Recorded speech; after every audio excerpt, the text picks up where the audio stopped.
थी। कल हमने थोड़ी सी चर्चा करी, 10th यूनिट हमारी स्टार्ट हो चुकी है, हायर एजुकेशन जिसे कहते हैं, उच्चतर शिक्षा। तो प्राचीन काल में या जिस प्रकार की हमारी वैदिक शिक्षा होती थी उसके बारे में हम लोग पढ़ रहे थे कि एंशियंट इंडिया में क्या शिक्षा का लेवल था।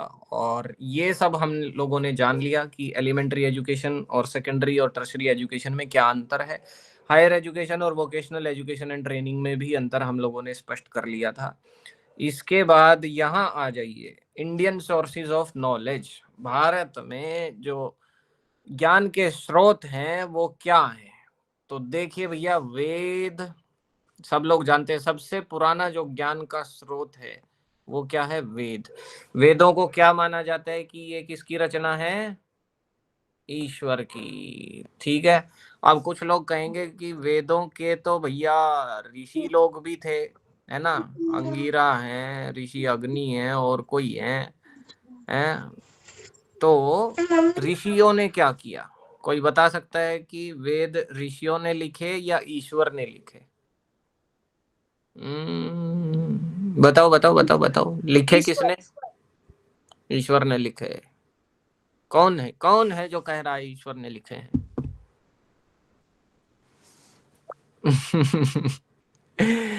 देखो जी, लिखे तो है ऋषियों ने, ठीक है। और अगर मैं पूछूं कि वेद किसकी वाणी है, अब बताइए। सब बोलेंगे कि ये ईश्वर की वाणी है।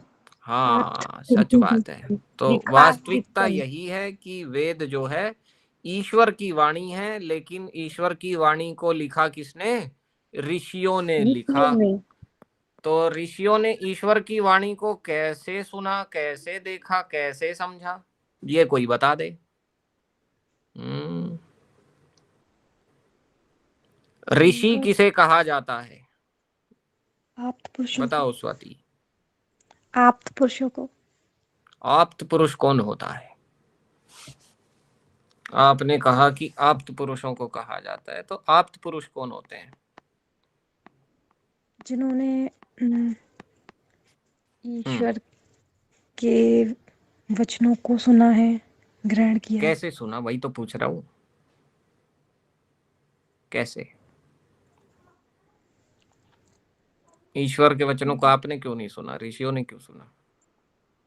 समाधि के द्वारा सर। समाधि के द्वारा, सही बात है, ठीक है। तो इसके लिए सीधी सी बात कही जाती है कि ऋषि कौन होते हैं। तो ऋषियों के लिए एक शब्द आता है, मंत्र दृष्टा ऋषियो हो। ठीक है जी, जिन्होंने मंत्रों को देखा, दृष्टा मतलब साक्षात्कार किया। दृष्टा बोले तो साक्षात्कार करना, प्रत्यक्ष देखना, ठीक है।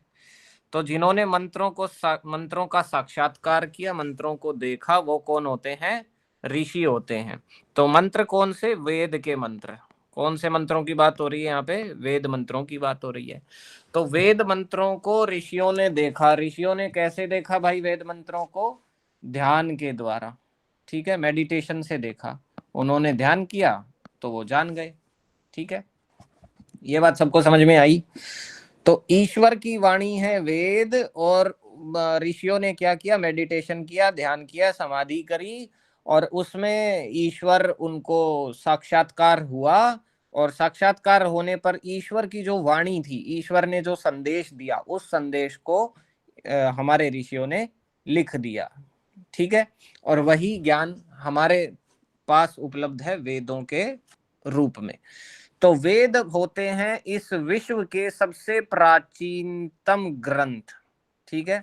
प्राचीनतम सिर्फ भारत के ही नहीं, पूरे विश्व के, ठीक है।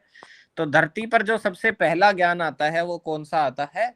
वेदों का आता है। क्यों आता है? हम ये कैसे कह सकते हैं कि वेद सबसे पुराने हैं, वेदों से पहले कुछ नहीं आया?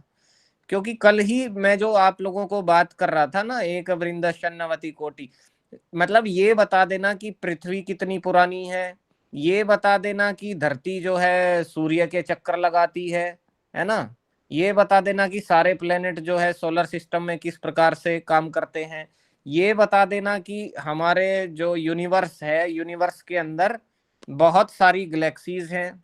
यूनिवर्स में क्या है? पेन चल जा भाई। हाँ, तो हमारा जो यूनिवर्स है, एक यूनिवर्स के अंदर, ब्रह्मांड के अंदर बहुत सारी क्या है, गैलेक्सी हैं। उन गैलेक्सी में से भी हमारी गैलेक्सी कौन सी है, मिल्की वे गैलेक्सी। और मिल्की वे गैलेक्सी में से भी हम जो है सोलर सिस्टम में रह रहे हैं, ठीक है। तो हमारा सोलर सिस्टम सूर्य वाला, ठीक है। तो ये सारी बातें हमें कहाँ से पता चली, वेदों से पता चली। वेदों में हर बात को प्रमाणिक रूप से लिखा हुआ है। वेदों में लिखी हुई बात धीरे धीरे जहां भी आप टेस्ट करोगे सत्य ही आपको नजर आएगी। इसलिए एक वचन कहा जाता है, वेद पढ़ने से पहले एक लाइन कही जाती है कि वेद सब सत्य विद्याओं का पुस्तक है, और वेद का पढ़ना पढ़ाना सुनना सुनाना सब आर्यों का परम धर्म है। ठीक है जी। तो आर्य कौन होते हैं, श्रेष्ठ लोग, आप लोग, सब लोग हम क्या हैं, आर्य हैं। तो जो वेदों को पढ़ते हैं, पढ़ाते हैं, सुनते हैं, सुनाते हैं, वो सब क्या है, आर्य। ठीक है जी। तो आर्य कोई ऐसा नहीं है कि बाहर से कोई रेस आई थी या बाहर से कोई आक्रामक मतलब आक्रांतिक लोग आए थे, ऐसा नहीं है। जो हमारे देश के सबसे पुराने लोग हैं, या सृष्टि पर जो शुरुआत में जो ज्ञान की धारा जहां से बही, वो सब आर्य हैं। ठीक है जी, चलो।